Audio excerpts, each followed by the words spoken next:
This podcast is a member of the Place to Be Nation family. Visit us at placetobenation.com, the only place to be in your pop culture world.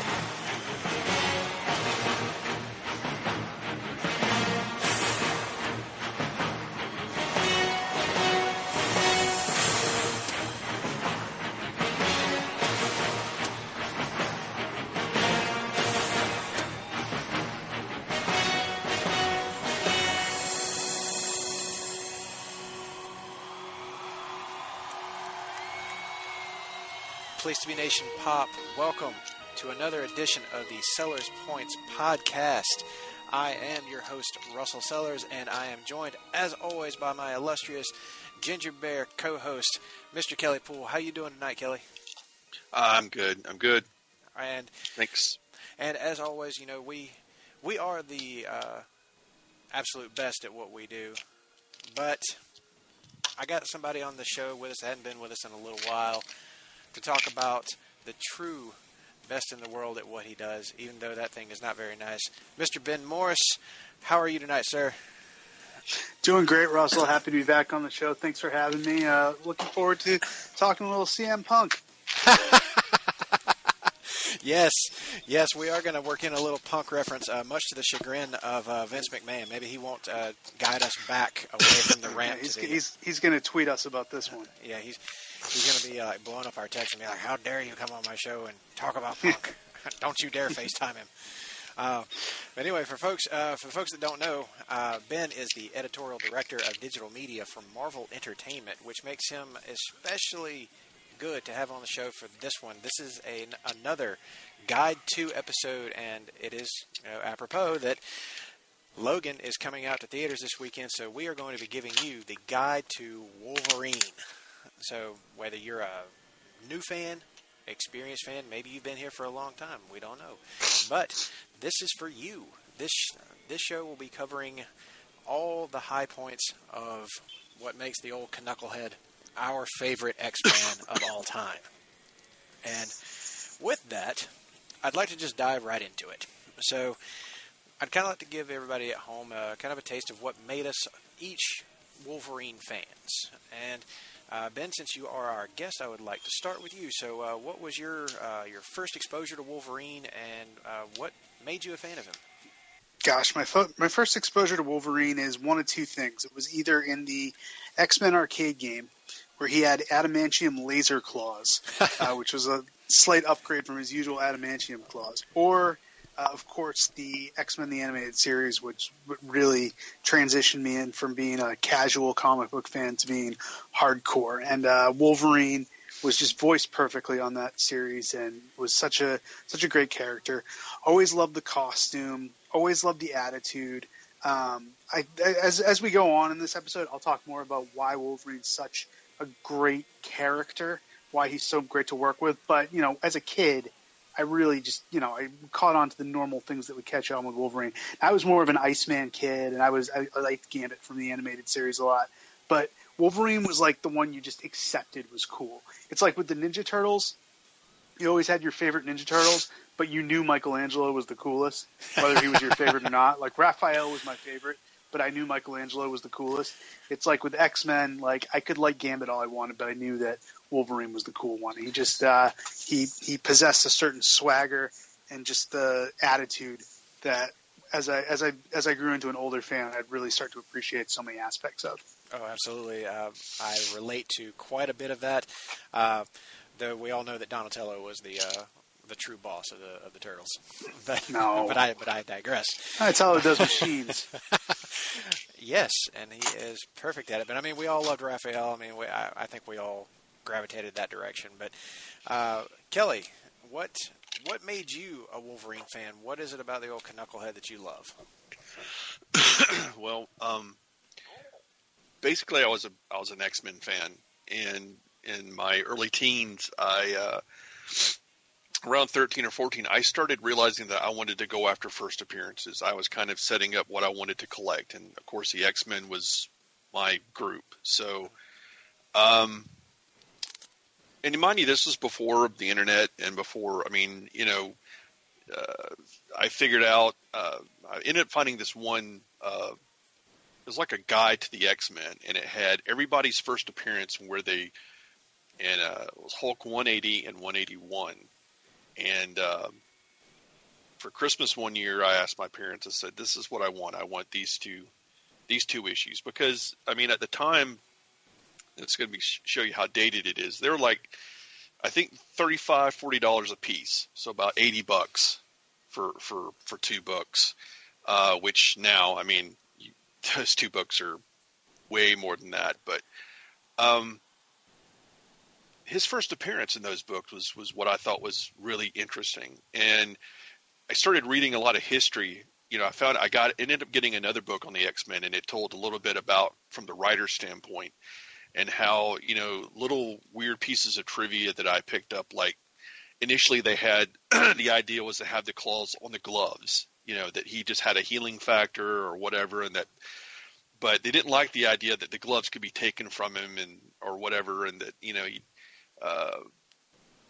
so I mean they came up with this whole, you know, that came out of his body and it was part of him, and he just was an interesting character. I mean, I had other characters that I liked, I think, a little bit better, but Wolverine was always the one that no matter what situation they put him in, he just, I mean, he dealt with it. You know, he was a very strong character, and I think back in the days when I was reading him back during the Byrne and Claremont era, I think was some of the best to me.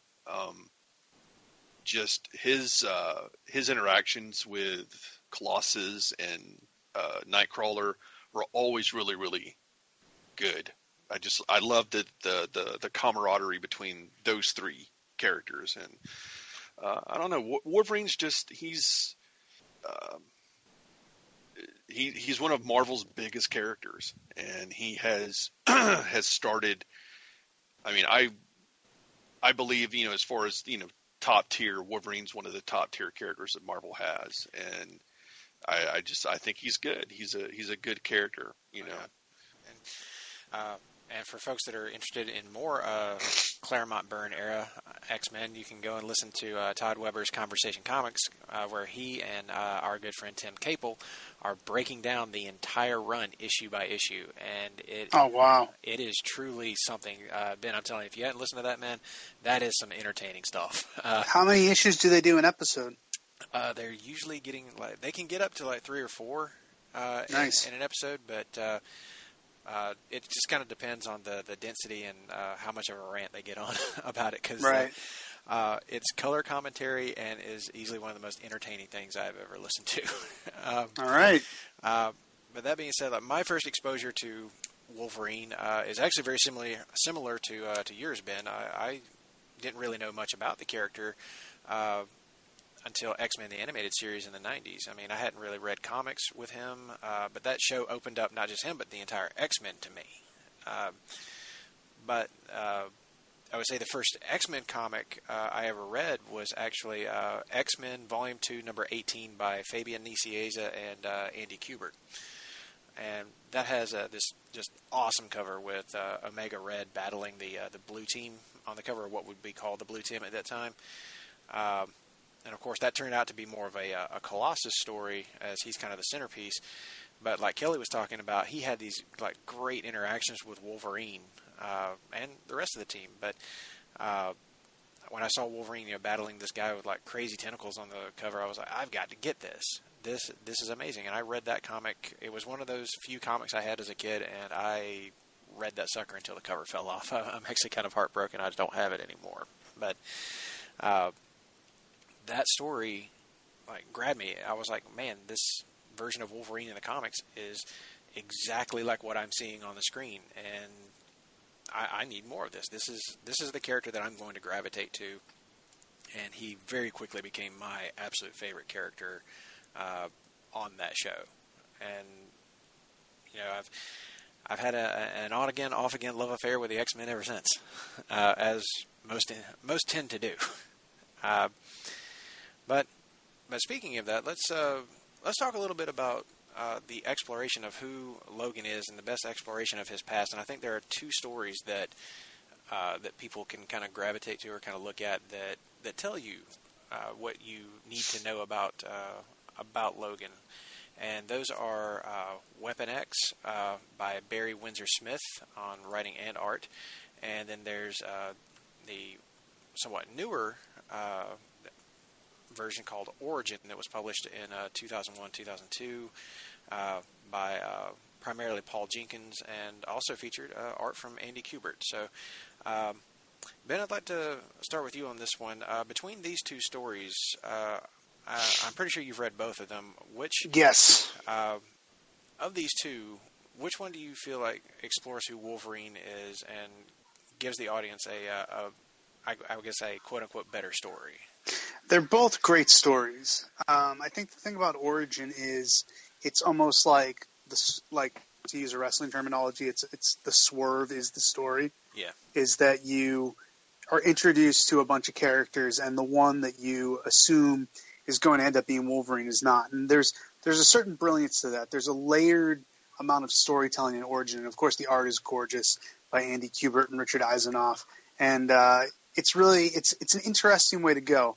But for me, Weapon X is just so classic and in the essence of Wolverine. And really, one of the important things about Wolverine is that he is this beast who is trying to be a man. And it's a story about, mastering that animal nature. And that's Weapon X is so much about that. It's so much about, can he overcome the programming of what he's meant to be? They're trying to make him into a machine. They're trying to make him into an agent of death. But underneath it all is a good man, is a hero, and he escapes from that. And Barry Windsor Smith's art is just incredible. And that's what I think of when I think of Wolverine. I think of the, just in the crazy wires and all the other stuff in Weapon X. That's a little more iconic to me. Origin's a great story too. I think it does a great job. Even Origin 2, which just came out a few years ago, from Kieran Gillen, and that was a good story as well. But I think the Weapon X stuff probably takes it for me. I am in full agreement with you. I actually just read Weapon X recently. It was wow! Yeah, first time I've ever read it. I mean, I thought I knew the story. The reason I skipped it was because I was like, well, I know how this goes. It's a story that's actually been told many times in other media as well. Yeah. But when I got into it this first time, from the very first page, I was just struck by the artwork in it. I was like, it's really captivating. I was like, there's no way this was drawn so many years ago. I was like, are they sure? It feels like it's something that could easily fit today. But the color work, it's just amazing. It's mind-blowingly trippy at times too. Like, that's something I didn't expect. It's like they almost show it to you from Logan's perspective, even though he spends the vast majority of the story unconscious. But it's like you're being taken inside maybe a hallucination in a lot of ways. But you hit it right on the head. It was like this, this look at a man who, like, at the beginning of the story, he's down on his luck. He's kind of a bum. He's living in like halfway houses before these folks come to him and say, hey, we have a way of making your life better. Mm-hmm. And it becomes this great tragic story, really. Even though he does, everybody knows by the end of it he's going to get out. Spoiler alert. But it's this just seriously great mind-bending twist with some of the best comic art I've ever seen. It's just gorgeous, gorgeous work. But I think for me, what makes Weapon X work over Origin, which I will admit I'm not a huge fan of, is solely for the reason that Weapon X still leaves in place a lot of the mystique of the character. And for me, that's one of the things that really makes Wolverine work, is you don't know a ton about his past. And that actually plays into some of my other favorite stories of his as well. But Weapon X gives you just enough of that origin to say, all right, we're not going to cover exactly where he came from or how old he is, but this is how he became what he is, like what we know of him today. And that was kind of where Origin had it a little tough, is Origin was doing the one thing you were never supposed to do with Wolverine, and that was tell his past. And that was, it was during that Marvel era where Joe Quesada and Bill Jemas were running the show, and they were just, doing all the things that you supposedly couldn't do, taking on all the sacred cows. So you gotta give Origin credit just for the fact that it was ballsy as all get out, and the fact that they revealed an origin of Wolverine that's probably the last thing anyone would have guessed. But no, I get how some traditional Wolverine fans, definitely it's not their favorite story. And yeah, that's exactly it. And absolute credit for taking a chance. And taking chances is all about what is kind of what comics should be all about. Like you take a chance, try something bold, try something bigger. But Kelly, you actually read Weapon X as it was coming out, didn't you? Mm-hmm. Yeah, I read it as it was coming out back when it was first released.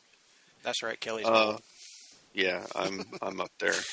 But I remember reading it and kind of being taken aback because, like you were saying, I mean, they were, the really neat thing that I thought that I liked about Wolverine was that we really didn't know a whole lot about him, and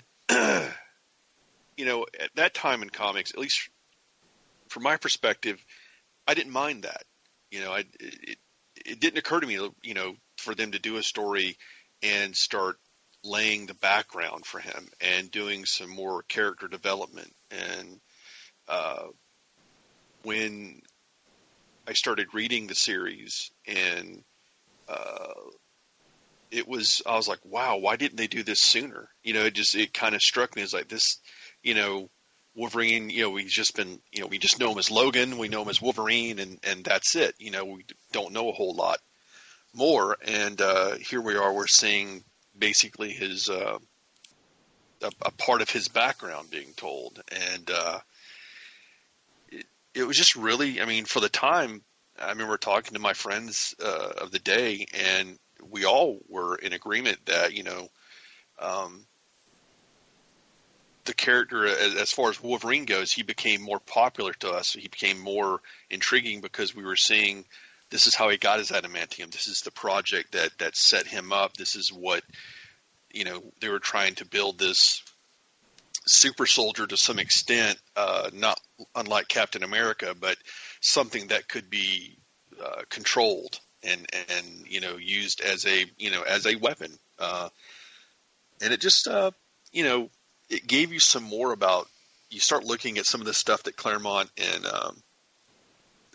did, and you start looking at some of the things that he said. I mean, there's a connection there. You're like, yeah, there is this dark side that you really didn't understand about him, but now you do. And the other thing, a lot of people don't. I don't know if they really think about it, but this is what I pulled from the Weapon X stories, that Wolverine's a very tragic character. I think probably one of the most tragic characters in Marvel because of his, because of his mutant ability. I mean, he has lived a lot longer, has watched a lot of his friends pass on, and that could be tough on a person. And I as far as the story goes, it's I think for me, Weapon X is probably the premier Wolverine story. Wolverine Origins is definitely up there, but Weapon X, I mean, it's good stuff. It really is. And it's funny that we mentioned Claremont, because something that Tim and Todd have reminded me of is that back in those early days when Claremont and Byrne had been added Wolverine to the team, he didn't really have necessarily a lot of personality or a lot to do. He was more of a bit player, kind of one-dimensional.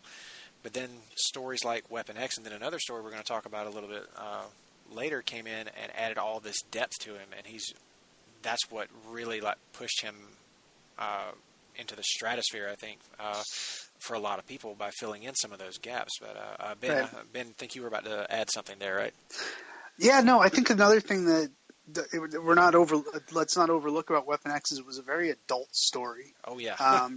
The X-Men stories, for all the nuance and verve that Claremont and his artistic collaborators gave them, they were still kind of aimed at kids. They were still colorful costumes and, big supervillains and kind of the overblown narrative that Claremont was known for, the bombastic style of speech. Weapon X was none of that. Weapon X had no costumes. It was not traditional fighting supervillains. The quote-unquote villains of the story are a lot more insidious and a lot more establishment. There were nuances going on there. And then the art, Wolverine's basically naked for half of it, and Barry Windsor Smith's art is very, very mature.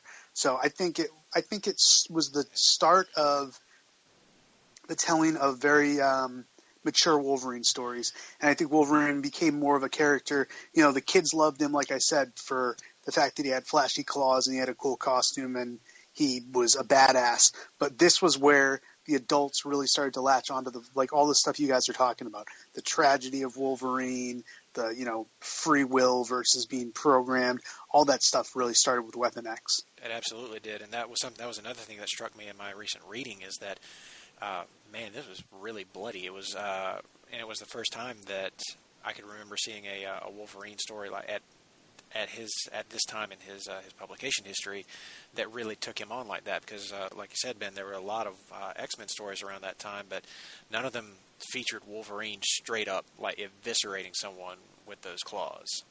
Right. The closest he'd come is like when he massacred the Hellfire Club guards in Dark Phoenix Saga, but even that was not. And that's a classic Wolverine moment, and that was one of those, oh my God, Wolverine's so cool, but this was a whole nother level. Yeah, this was like the bestial side of him, like where it seemed like maybe all the humanity had been taken out of him.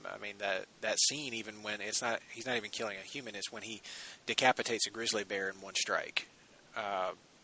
It was just instinctual, like he just does it, and absolutely feels absolutely nothing because he's under like full control. And in that moment, I was like, yeah, this is going to go to some dark places, and it only got darker from there.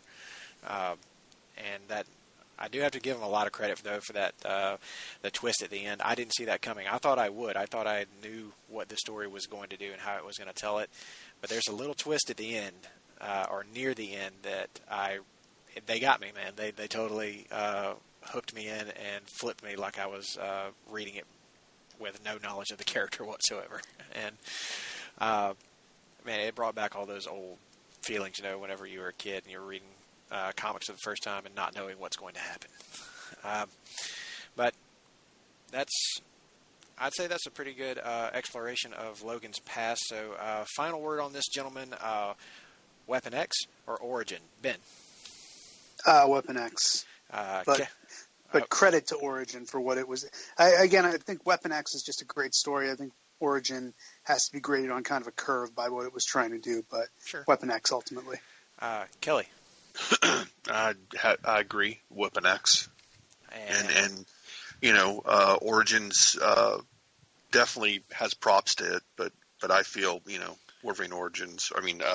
Weapon X is the better book. And it's a clean sweep 3 out of 3. So, folks, if you've never read a Wolverine past story or like something to give you his origin, Weapon X, that's the way to go. The panel of 3 agrees. All right. So, but beyond that. Beyond seeing Wolverine's beginnings, there are certain stories in his history that I think people can point to that just define the character of Logan. And I think we all may have the same one, or we may all look at different ones. I don't know, but I'm curious. What story do you think truly defines the character of Logan? Kelly, I want to start with you this time. Which Wolverine story just hits with you?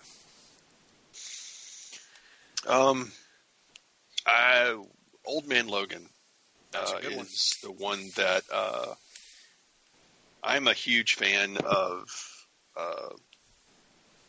kind of alternate futures or parallel, things like that, and characters that are flipped and kind of changed a bit.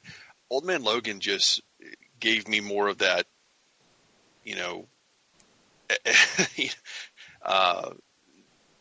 him being just a very, him being, like I said earlier, kind of a tragic character that, he's going to be around a while, and that healing factor is going to keep him ticking, for quite some time. And here we are and he's up in his, I guess you want to call it his golden years, and he's still kicking ass, and riding around with another Marvel favorite of mine, Hawkeye, who's blind, and driving around in the spider buggy.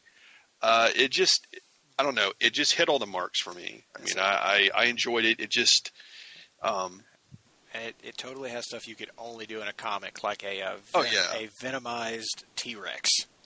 Yeah, I mean, come on.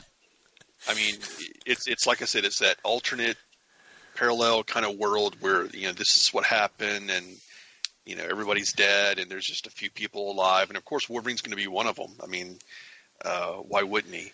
And I just remember that story resonated with a lot of folks. When I had my shop, I remember that miniseries being one of the ones that I couldn't keep stocked, and it just continued, just being a book that I was constantly getting reordered and different printings, having them on the shelf. I mean, it was very popular, and people loved it. And it's speaking to the tragic element of the character. That one plays into it big time with the deaths of his wife and children, and the fact that spoilers. Sorry for spoilers, but also spoilers for Old Man Logan. And that he's kind of taken that vow of peace. Like, he doesn't pop his claws through the majority of the story. Yeah. And when he does, it is such a huge moment. God, it is. It rattles you when he does it, because you've seen the reason why he doesn't, and it's a good one. It speaks to what, Kelly, like you were saying. It probably is one of those other moments in his history that would truly define the real tragedy of that character. And now it's kind of part of continuity in a loosely tied way now, thanks to Secret Wars and a pretty tremendous, and I'll say it again, best superhero book on the shelf from Jeff Lemire and Andrea Sorrentino. So, folks, if you're not reading that book, what are you doing with yourself? Read it. It's that good. Now, Ben, you may have a different story. I'm curious, what story in your mind defines Wolverine? Well, I'm glad Kelly picked Old Man Logan, because that's a great one. And it also kind of speaks to what makes – this is something I was touching on before. What makes Wolverine such a great all-around character? I think, honestly, the thing Wolverine has above all other characters is that you can drop Wolverine into any genre, any type of story, and he will work. You put him in a dystopian future story, perfect. You make him a cowboy, it works. Mm-hmm. You make him a spy in Madripoor – or a pirate, like Wolverine, it's never absurd, It's never like Pirate Wolverine does not sound goofy. It sounds like it's going to be an awesome story.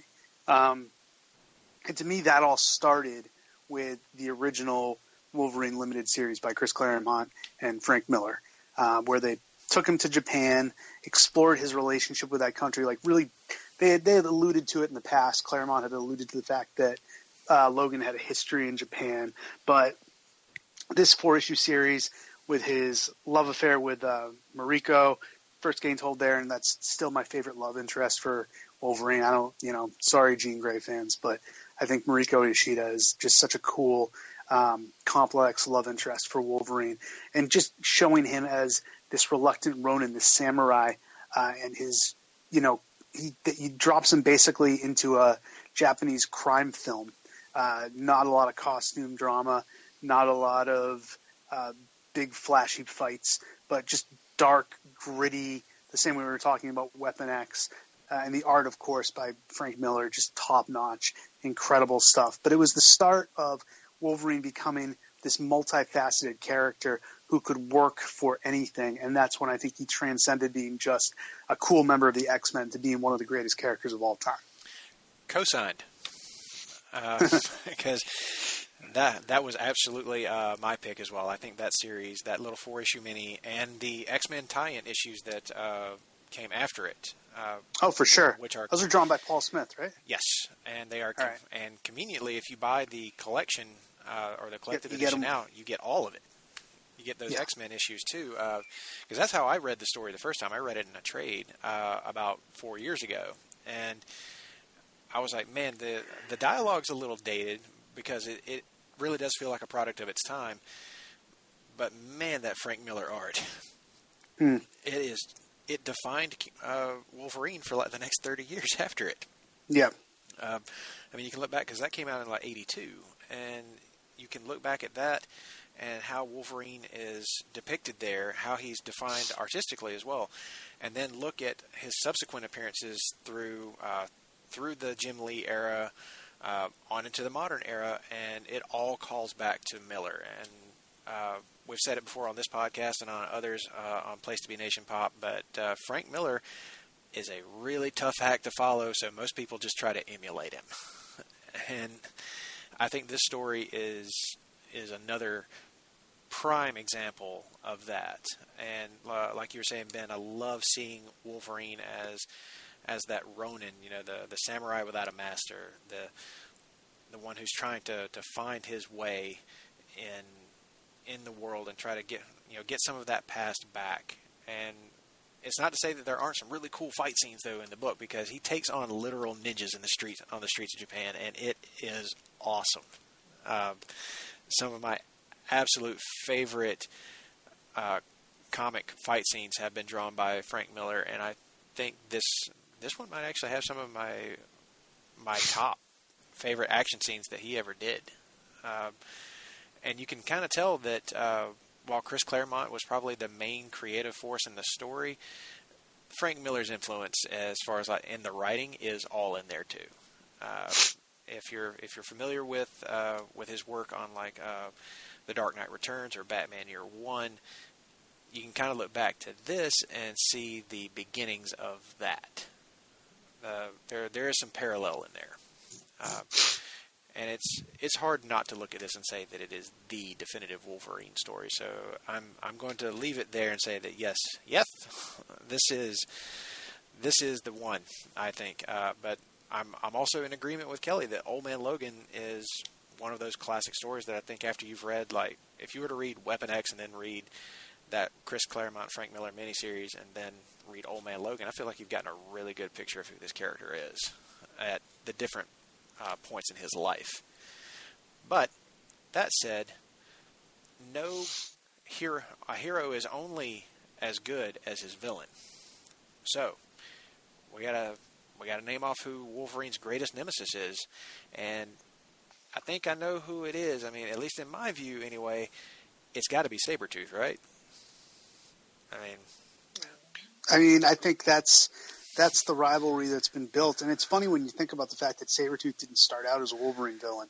He debuted in Iron Fist, then kind of came over to X-Men and was an X-Men villain as part of the Marauders, and then they kind of manufactured this past with Wolverine and making him really the dark mirror for Wolverine. And Wolverine has some great bad guys. I love Lady Deathstrike. Absolutely. I love Ogun. There's some other great ones throughout the years. Cyber was really cool in the 90s. But, yeah, no one compares to Sabretooth. Sabretooth is it's his bullseye to his Daredevil. He's the guy who's always there waiting to cause tragedy in his life, waiting to kill his loved ones, waiting to just wreak havoc. And also, no matter what, at the end of the day, Sabretooth is that horrible reminder to Wolverine that I could be that. That's the animal that I could be. We talked before about how Weapon X was a story of the animal barely contained the animal trying to be a man. Sabretooth is the man failing and just giving into his animalistic bestial nature. And I think, that's the greatest fear for Wolverine, is that not only does Sabretooth, this boogeyman who comes and takes everything away from me, I could be Sabretooth. And I'm only a few bad days away from it happening. And what really struck me about Sabretooth was actually and I'm pretty sure this was pulled from the comics, but it's an episode, the first appearance of Sabretooth in the 90s X-Men animated series was the first time that you ever see Wolverine drop any semblance of his humanity and just start to go savage. Yeah.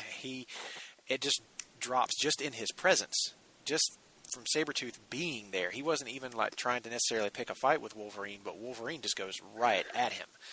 And in that moment, I think that's probably got to occur to him later that man, it won't really take much, would it, for him to just become the animal? And I think Sabretooth relishes that. It's like he wants Wolverine to go there. Kind of like how he's like Joker to Batman. Joker wants Batman to go there. He wants him to finally become a killer. He wants him to shed any facade of being human, anything that's left. And yeah, I think the one thing you one up Sabretooth to the Joker is, though, Batman's never worried about becoming the Joker. He hasn't. Wolverine is terrified of becoming Sabretooth. And it is so easy for Sabretooth to get under his skin like that. And what I love about my favorite iterations of Sabretooth have always been that time whenever he's not even trying to be human. He's totally embraced being the animal, being the almost like just pure chaos. He's just violence, and he loves it. He's a true psychotic, and he sees in Wolverine like someone who used to be his brother. Used to be like they shared that kinship as part of Weapon X, and even traversing through Canada. And he wants to see if he can get that guy back. He kind of hates what he's become. And there's a version of Sabretooth that I'm not necessarily a big fan of, but it's something that Chris Claremont has mentioned and even done a couple of times, where he made Victor Creed, Sabretooth's real name, into Wolverine's father in a few now out of continuity stories. And I'm no disrespect to Chris Claremont at all, but I'm kind of glad that's not the case. Right. I prefer Sabretooth more like the surrogate brother to Wolverine. I feel like their relationship works better that way. But Kelly, your thoughts? Who, in your mind, is like the classic Wolverine villain? Well, I mean, Sabretooth's it. I mean, there's not really. He's got a nice rogues gallery of, and y'all have mentioned quite a few of them. Good villains that are nemesis to him. But I think Sabretooth has to be. He's the one on the top. And like you're saying, he did appear in Iron Fist. He was kind of a new villain they kind of threw in there, and he kind of popped around different places. But when they kind of got him into the X universe and started, building up his backstory and doing more character development with him, he really evolved and became this great, villain, a foil for Wolverine. And he could be. I mean, that's what Wolverine could be if he just let everything go and just decided just to give in and not be in control of himself. And I mean, they've done a lot of things with Sabretooth over the years. I mean, in Age of Apocalypse, they kind of made him, they've done some good things with him, kind of made him an anti-hero. And but I mean, essentially what he is at the end of the day, I mean, he's the guy that like you were saying, it gets, I mean, Wolverine can't stand this guy. He wants him, it's funny. It's like, this reminds me of like Superman and Darkseid. Superman holds back when he's fighting a lot of his foes, but with Darkseid, he can just let everything go. And that's the way Wolverine is with Sabretooth. He doesn't have to, try to be in control of himself. He's like, you know what? I'm letting everything out and I'm just throwing it all on you. And, because Sabretooth it's kind of like a carbon copy of him to an extent as far as his powers, except for the adamantium, claws and stuff. But I mean, he's long lived and got that healing factor, which, makes it, makes him, semi-immortal, just like him. And strength-wise, he's very. He may actually be stronger than Wolverine. Honestly, he's certainly got the size. For sure. He's got the size advantage by a lot, and we're going to be seeing some more of Sabretooth pretty soon too, because Greg Pak is going to be doing the new Weapon X book that's going to be starting up. And it's going to be really good stuff. Sabretooth and Old Man Logan working together, and I got to tell you, that book just says "For Russell" right across the banner, right across the top banner. they had me at that point. They were like, Old Man Logan, Sabretooth, Weapon X book, Greg Pak. I'm sold. In. Take my money. Before we get too far away from the Wolverine Sabretooth stuff, I just want to throw out there that the first Wolverine Sabretooth fight during Mutant Massacre, which is a 2-rounder, it may be the best Wolverine Sabretooth fight. It was right off the bat demonstrating what Kelly was talking about, where it's the first time in X-Men you really see Wolverine not holding back and really going all out and just doing whatever it takes because he hates this guy so much. And it's a great story. It's a great fight between them two. And the two other, I wanted to mention 2 honorable mentions because they're more X-Men villains than Wolverine villains. Yeah. But Magneto will always be near the top because he took the adamantium out for so long. Oh. And the recent development is, I think, Mystique has become a great Wolverine villain, especially in the Jason Aaron stories. I would absolutely agree with that. And that story where Magneto yanks out Wolverine's adamantium was in Fatal Attractions. Fatal Attractions. A Greg Phillips joint, if you will. his absolute favorite X-Men story, I think. And a really good one. People should absolutely go and check that out. And, I would even throw in there, maybe to a lesser extent, but I always loved the fights between Wolverine and Omega Red. I thought that they had a good thing going there. That's one of those that isn't necessarily like a straight Wolverine villain. He's very much like an X-Men villain. But he's one of those that, as the movieverse of X-Men has gone on, I've just been like clamoring to see some Omega Red, and it probably won't be happening, but I'm still over here like, Mr. Sinister, yeah, sure, I want to see that, but man, Omega Red is up there for me. Please let me see this. I want to see it realized on screen. But that actually brings us to a break point, and when we come back, we're going to be talking about Wolverine and other media, from video games to film, television, all of it.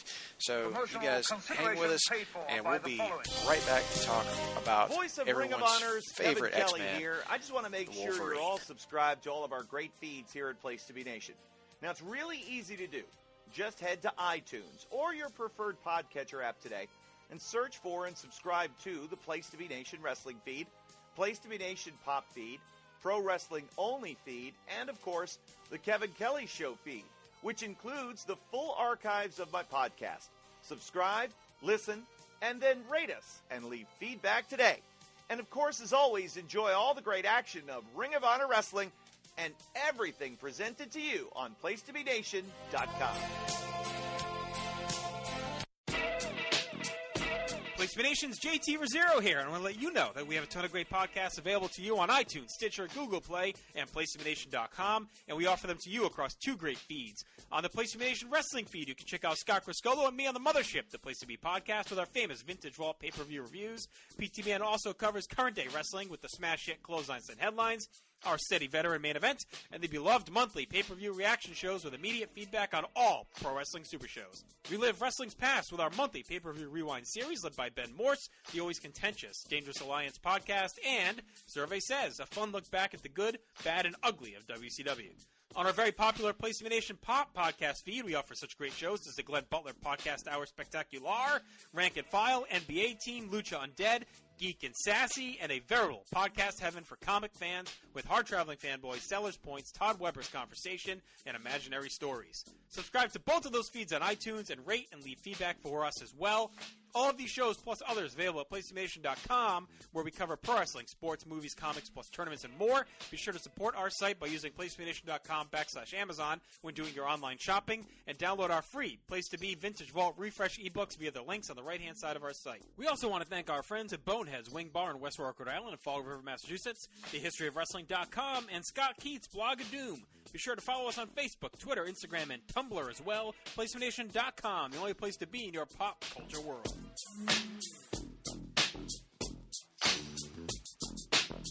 The PWO PTBN feed has changed its name, now known simply as Pro Wrestling Only, so it should be easier to find and indeed to say.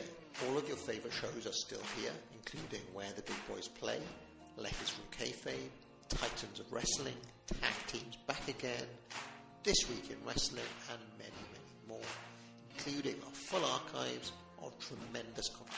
So make sure you subscribe to the Pro Wrestling Only feed today.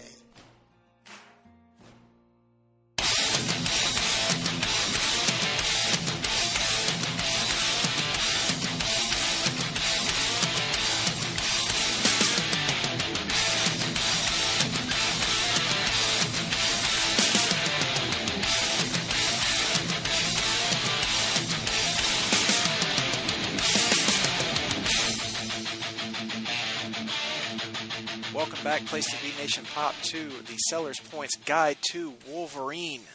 Glad you guys decided to come back and listen to myself, Kelly Poole, and our special guest, Ben Morse, talk about Wolverine and other media.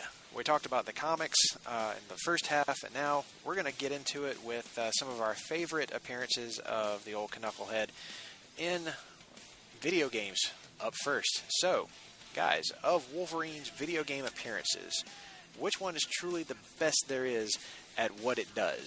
And Ben, I'm going to start with you. Which Wolverine video game or just him in a game works for you? I'm very old school when it comes to my Wolverine in video games. I said already, I loved him in the classic X-Men arcade game. I thought he was fantastic there. Oh, yes. The X-Men games on Genesis, which were impossibly hard. I also liked Wolverine there. That first one is impossible. The second one, the Clone Wars one, I think he's really good there.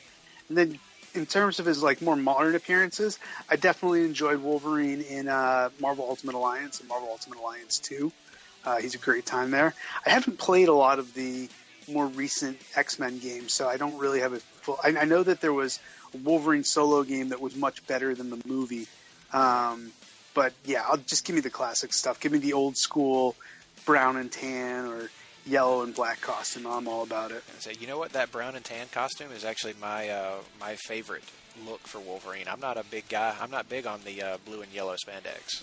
Yeah. I remember when I was a kid when I first saw him, it was in the brown and tan. And when I saw him on the animated series and he wasn't wearing it, I was really intrigued. I was like, oh wow, this guy has two different looks. That's so crazy. But I'm with you, man. The brown and tan is great. Yeah, it looked weird to me the first time I saw it on TV. I was like, what is this? Like, where's the brown and tan?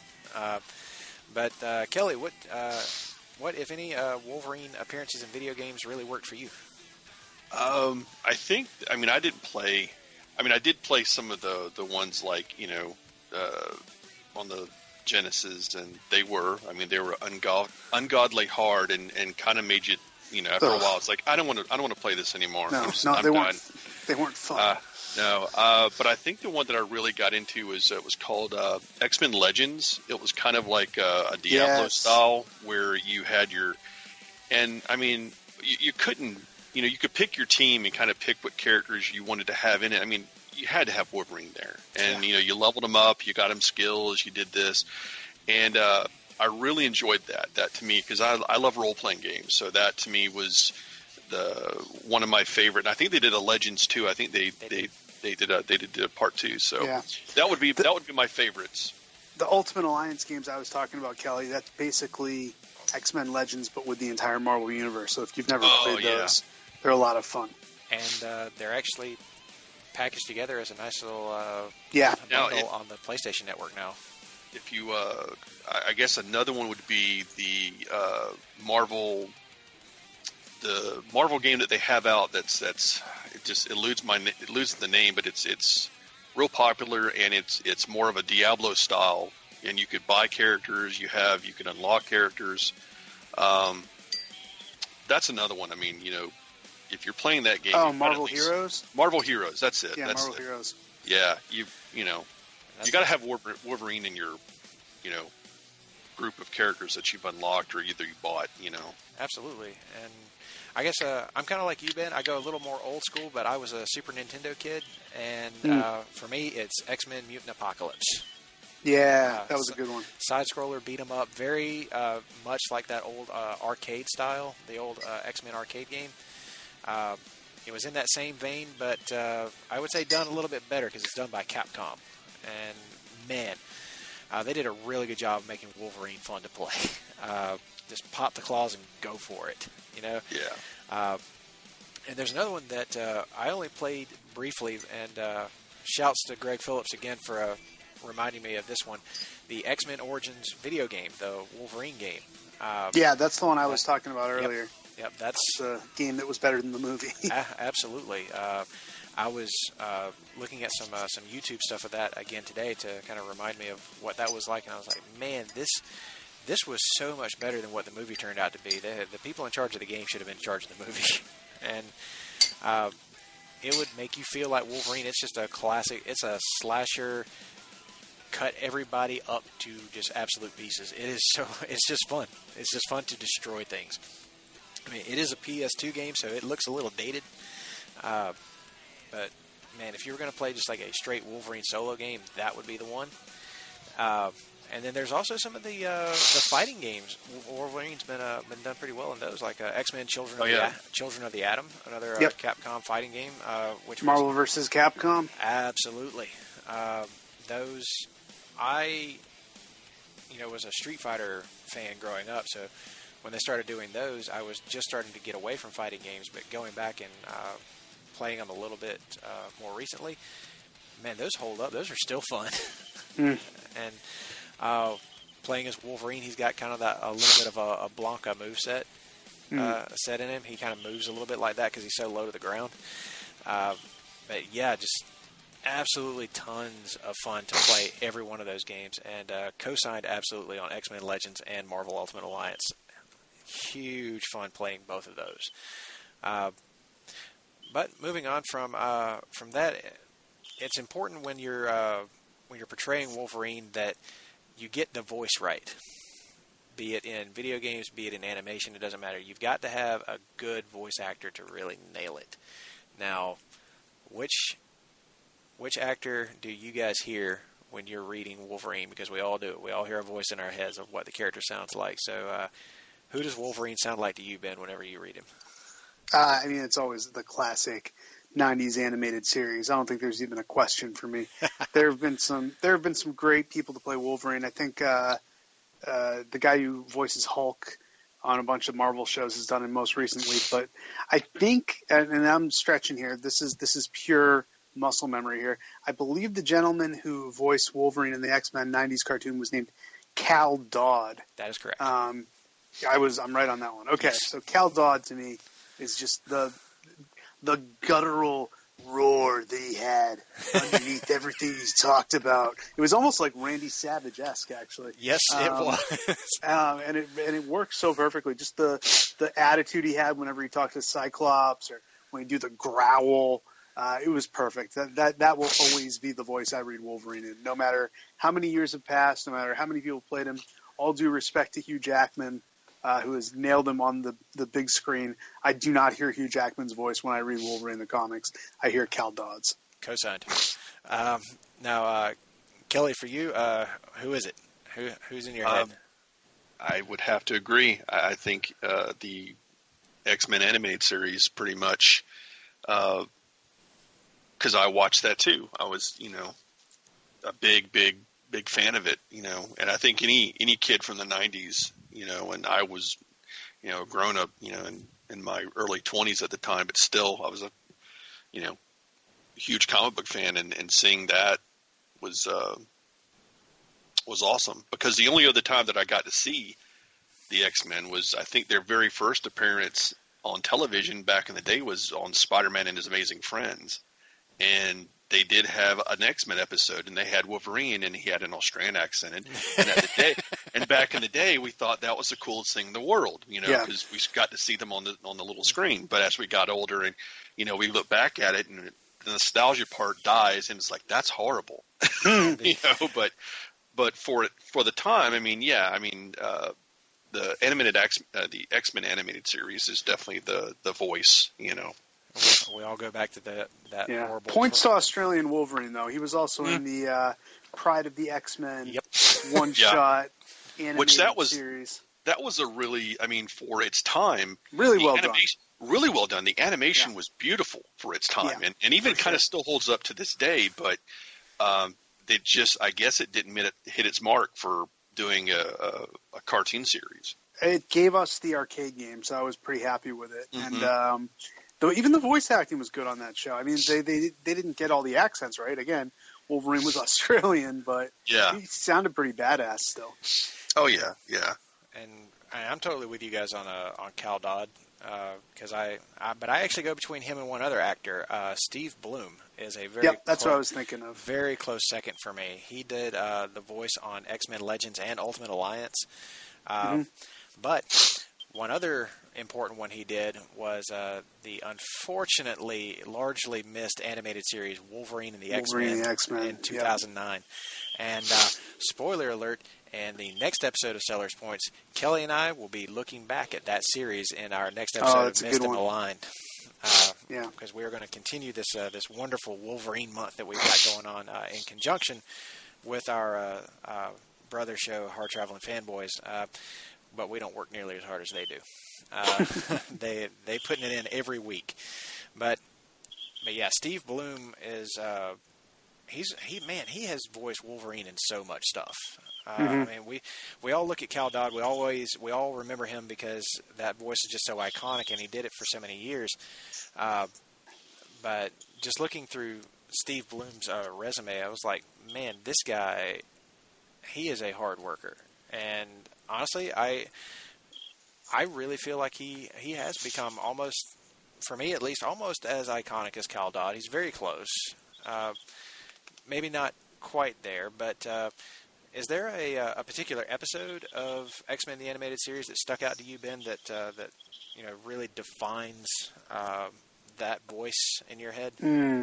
I think he got it really early on with the Cold Vengeance episode. Oh, that's good. That was from the first season, and that was, I think you were talking about earlier when we were talking about Wolverine versus Sabretooth fights, where Wolverine runs away from the X-Men because he's pissed off because Jean Grey and Cyclops are together, and goes up to, I don't know if they ever state actually if it's Canada or not. I think it's assumed to be Canada. Goes up to Canada, becomes part of this fishing village, and Sabretooth chases him up there, and they have this great fight in the snow, avalanches and cave-ins and all this great stuff. And I think that's where, really right off the bat, Cal Dodd just nailed Wolverine. He gets him when he's at his peaceful best. He gets him when he's at his most rageful, when he's fighting against Sabretooth. He just displays the full range of Wolverine emotions right off the bat. I remember one episode, it may have actually been very early. I think it may have actually been the second episode of the series, when Cyclops has been knocked unconscious and Wolverine is standing over him, and he's like, man, I've got an opportunity right here. And he's like, I can make a couple of women real sad right now, but if there's one thing I can't stand, it's seeing Jean cry. And that's a good line. I was like, man, that showed the dark side of Wolverine, and that they weren't afraid to go there on a kid show. Just that one stuck with me, and of course the scene when he's holding, I mean, it's kind of a meme now on the internet, but he's holding the picture of Scott and Jean, and he cuts Scott out of the picture. with funny stuff. I was like, man, it's funny now, but at the time it was like, man, I was a kid, that was high drama. That was like, oh damn, like he's really in love with this chick. But the truth of the matter is, and I got to be honest, I did not side with Wolverine in that argument. I was like, that is Scott's girl. She's not really giving you anything that she's really interested. She's just trying to be nice. You need to back off. Cal Dodd did a nice job when they did the Days of Future Past adaptation too, when he had to be, that's as close as well we've gotten so far to seeing a version of Old Man Logan where we get to see older Logan in the future. He adjusted his voice just enough, made it just a little more gravelly to really shine. Absolutely. And I think that's what really works in Wolverine. I mean, it wouldn't have worked if he didn't have that, like, grizzled gravel. Sounds like he's, like, swallowed a Brillo pad voice. I feel like if you'd had that cleaner sounding Wolverine voice, it wouldn't have worked. It wouldn't have gone over as well. And even though Hugh Jackman doesn't necessarily have that, he's gotten a little gruffer as he's gone along, I would say. And speaking of that, since Logan is opening this weekend, we got to look back at Hugh Jackman's long tenure of being Wolverine / Logan / James Howlett / whatever, whatever you want to call it. But guys, let's just get right to it. Let's say rate him 1 out of 10. Hugh Jackman's performances overall throughout the entire career. Ben, where would you put him? Oh, he's right up there, man. I mean, it's got to be a solid 8 or a 9, if not a 10. What Hugh Jackman has done with this character, the versatility he's brought to the role, the likability, and to really make Wolverine a breakout movie star character in the same way that Iron Man kind of carried the Marvel Cinematic Universe, Wolverine, as portrayed by Hugh Jackman, has really carried the X-Men universe that's become so big. And just again, we talked so much about Wolverine's versatility as a character in the comics. The fact that he can be a samurai or he can be an old man in a dystopian future. Hugh Jackman's kind of done that same thing. He's gone to every type of movie. He's portrayed him in war. He's portrayed him as a great superhero. He's portrayed him as a samurai again, and just done everything with him. And I'm excited to get to see him portraying an older version in Logan. But God, Hugh Jackman is just so talented. He looks the part. He works so hard to get in the right shape for it that he probably has the most superheroic body of any superhero out there. And just, man, you just buy him as Wolverine. And he seems to be having a good time playing the character. You have a good time watching him, too. Absolutely. Kelly, where would you rank Hugh Jackman? What would you rate him as on a scale of 1 to 10? I'd have to say a 10. I mean, he's you take a person or an actor like Hugh Jackman, who's virtually an unknown prior to the first X-Men film, and then, he has taken this character. Wasn't even the first choice to play Wolverine. Oh yeah, of course. He wasn't even, but here we go. And it's weird, usually, I mean, studios will go for the sure win. They want to get top actors, money, people to bring people into the theater. And they get him, they give it to him, and he takes the character, embraces it. And that's the cool thing, is that when a person takes on a character like this, there's always that fear of getting typecast, and then you have people that are resentful of their fame because of this character, and they're nasty about it. Hugh Jackman has been just really caring about the character and wanting to, it's not, to me, it doesn't seem like it's really a job for him. I mean, he really enjoys playing this character, or, I mean, he wouldn't have done it for all of these films. Now, have all the films been great? But he has been the better part of all of those films. To me, very well said. And I may not like every one of them, but I do like what I see when he's on the screen and he's doing his thing. I'm fine. I'm like, okay, well, at least this is the little, this is good, and he's, like I said, a 10. I mean, he's, with this coming full circle in this last film, I think, he's Wolverine. He will always be. I mean, will they recast the character? Sure. I'm sure Probably. They will. But, Eventually. it'll be, like, well, he's no Hugh Jackman. That's how it'll probably end up being said at some point in time. Yeah. All my sympathies to the person who has to follow him. Yeah. But I'm right there with you guys. It's a 9 for me, losing only a point because of, well, something that's kind of out of his control. He was saddled with some pretty bad movies along the way, like Origins and The Last Stand, both so bad that a lot of us thought they spelled the end of the X-Men franchise at Fox.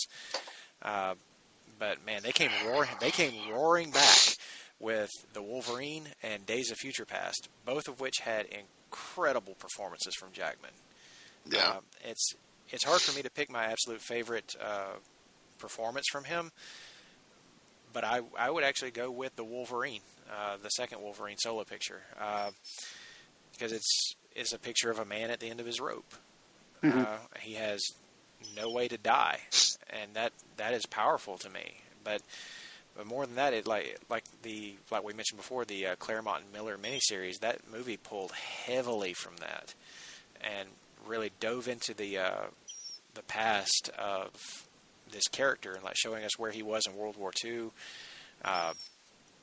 diving deep into his ties to Japan, and then giving us a more vulnerable Wolverine. Like we had never seen the character this vulnerable before, but when they start to take his abilities away, and we see him not healing, and he's starting to understand what his mortality may mean.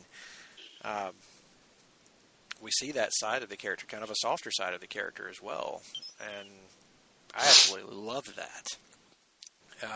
And to your point from earlier, Ben, Mirko is the love of Wolverine's life, even in a story like that where they had just met, or it was changed, absolutely, where it was changed around from the comic story where they didn't have a past together. But it just works so well.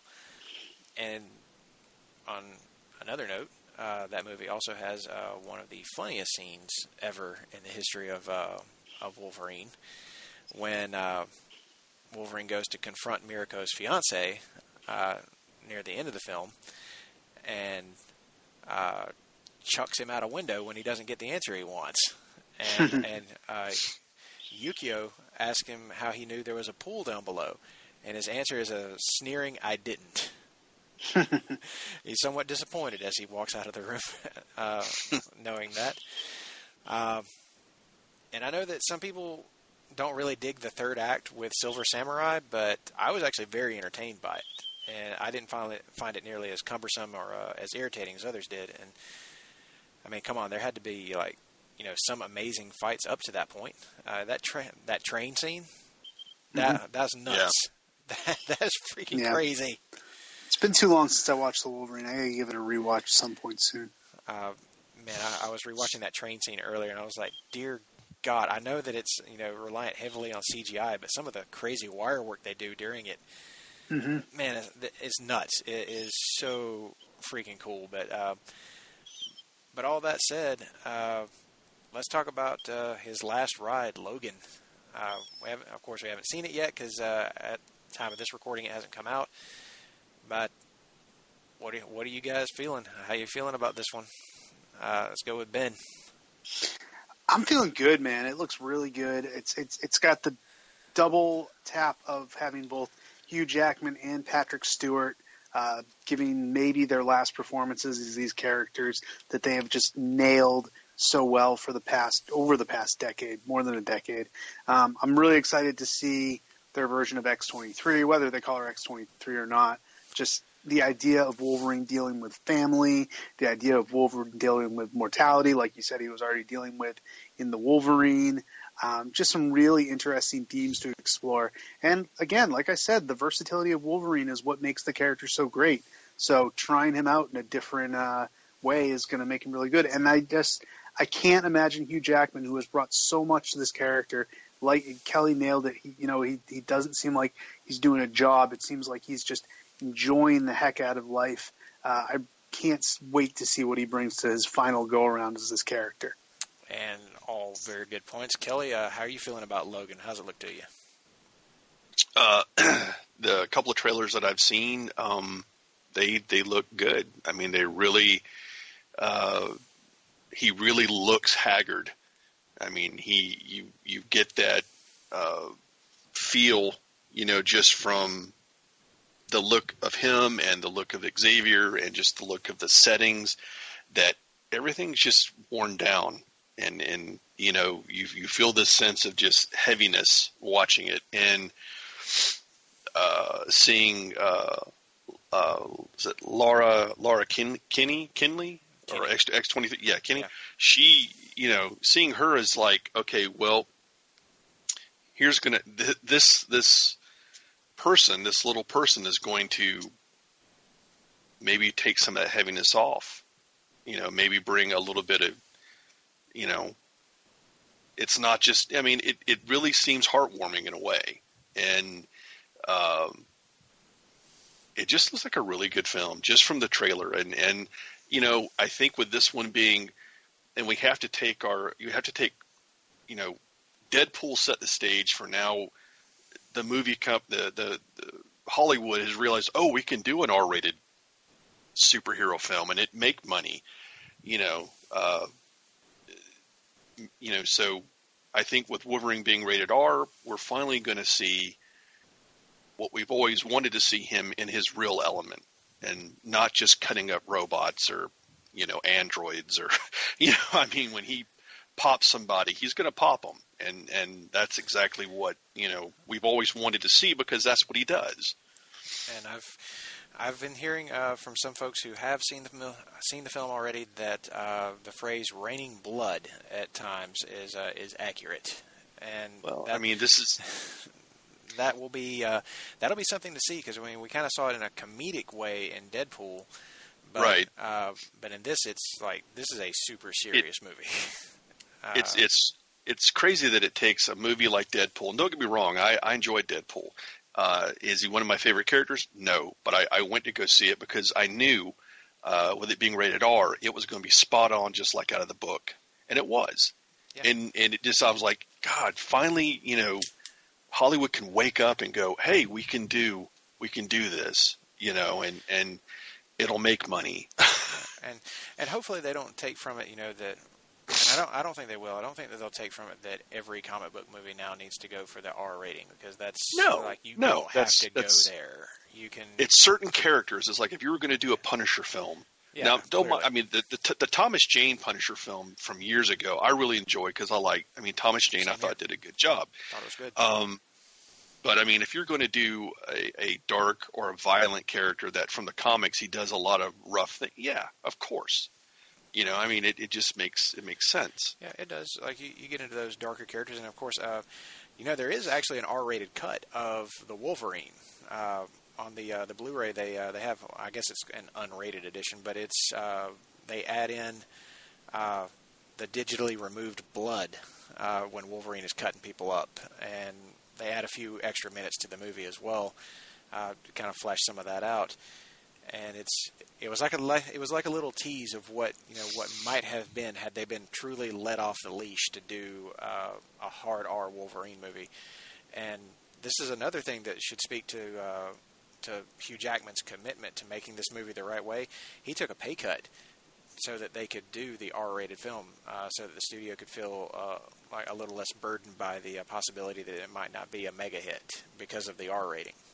And see, that just goes to show you he's a champ. I mean, he that to me was like, that is a man who wants his work to be remembered as a really great piece of art, and he understands that in order to capture this character properly, you have to do it this way. And if that means he doesn't make as much money, who cares? He's already made money. He's still making money off of all this. He's not hurting. No, he's not. And it shows that he really cares about getting it right for the fans. And if the early buzz is true, we're hearing it's got a really high aggregate score among reviewers. And I've even heard a few drop the O word on it. Oscar. Really? I've heard a couple drop Oscar on it, and I don't know if it'll make it that far. It would certainly be something. That'd be quite a tribute to like a Lifetime Achievement Award for Hugh Jackman to be considered there. Because he's played this character for 17 years. Mm-hmm. Mm-hmm. Amazing. That is a commitment, and it hasn't hurt his career either. He's done plenty of other movies that have been hits, and that he's gotten a lot of praise for, and he's that guy that shows it's not the roles that typecast you, it's you. You have to be able to perform and actually be a good actor, and you can get those types of roles. And I love that he's been able to show that, because I think it's made some other big-name actors less apprehensive about taking on those types of roles. But with that said, we're going to come to our last segment, and it's probably the most important one for Wolverine and other media. Who is the definitive portrayal of Wolverine outside of the comics? What has worked best for you, and why? Kelly, who is it? which version of Wolverine outside of the comics worked best for you?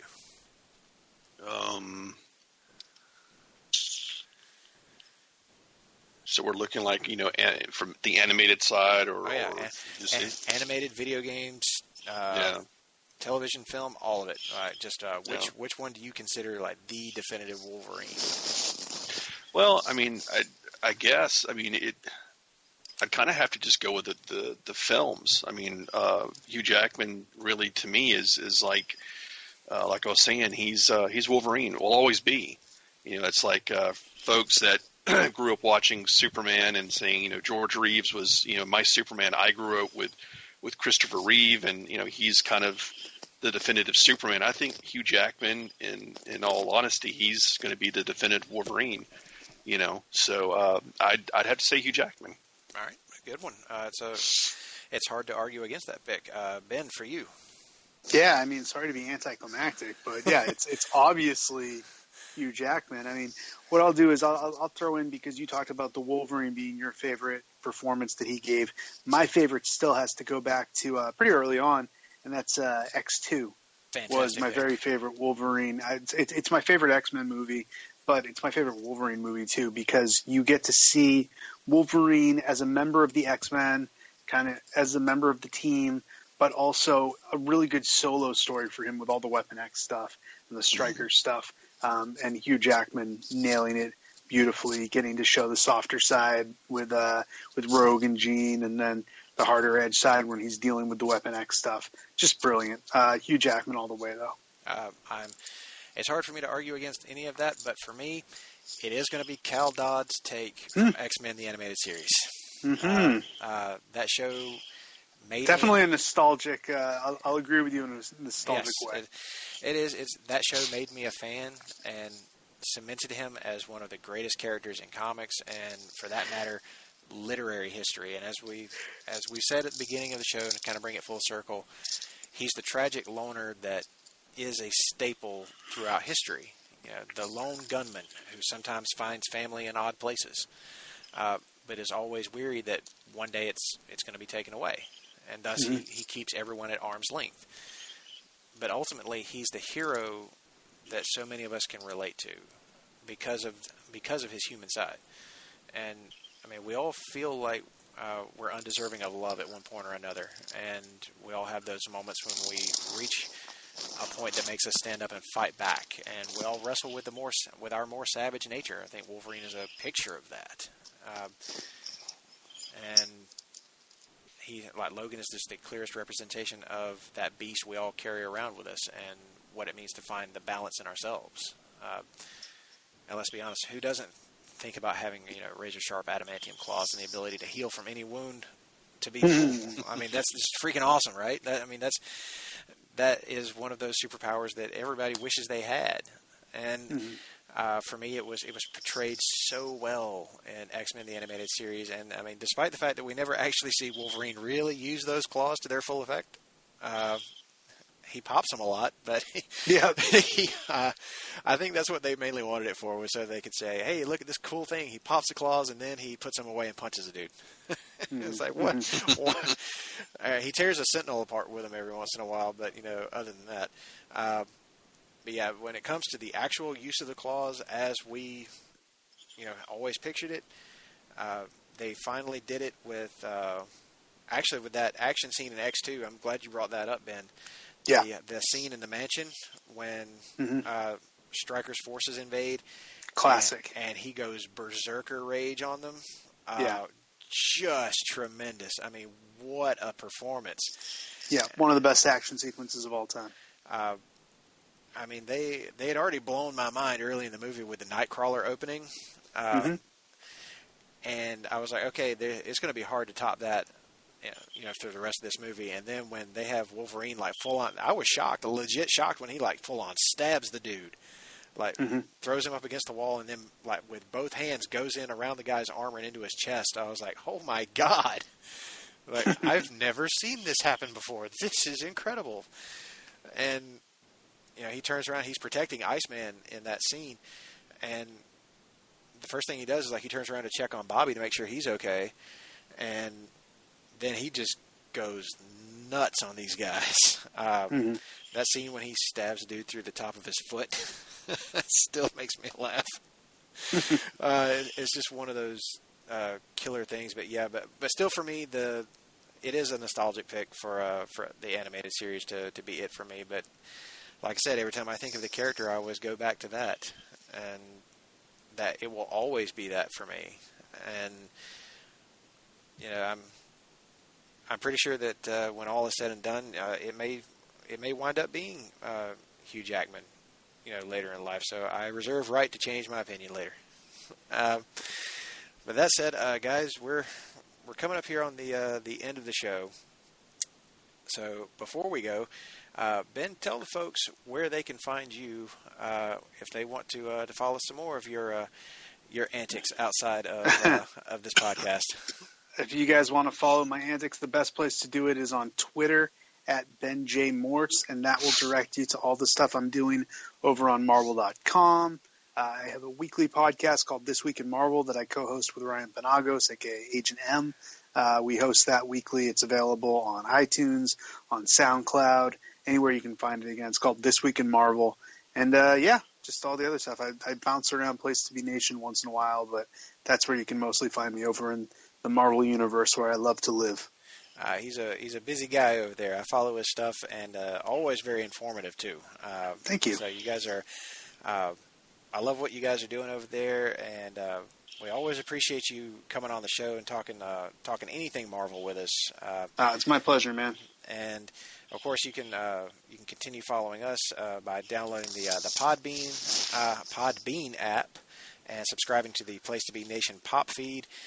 You can get all of the great Place to Be Nation Pop shows from, of course, we've mentioned Hard Traveling Fanboys. You can also get Geek and Sassy. That's a new favorite of mine. And special shouts to old JT Rizzero and the Dadcast. I have been shocked at how much I've been enjoying that show. I am not a father myself, but wow, it's fun. Ben, I have a feeling that's going to soon be one that you're going to be tapping into. Yeah, I've the invitation's been extended, so we'll see. You and Nick Duke need to get on that show. I think that's going to be fun. Yeah. And of course, you can find me and Kelly on Twitter as well. You can find me at Russell_Sellers. You can find Kelly at HPK2814. I believe is the correct one, Kelly. Mm-hmm. Yes, I do have that right. I have it memorized now. And as we mentioned earlier in the show, on our next episode, we're going to be diving back into The Mist and the Maligned, and we will be taking a look at the 2009 animated Wolverine and the X-Men series, which I consider to be as close to a solid follow-up to the original X-Men animated series as there has ever been, that unfortunately only got one season. But we're going to be taking a deeper look at that one and some of the stories that it pulled from the next time. So, from myself, Kelly Poole, for Ben Morse, thank you guys for joining us on another edition of Sellers Points, and we will see you guys next time.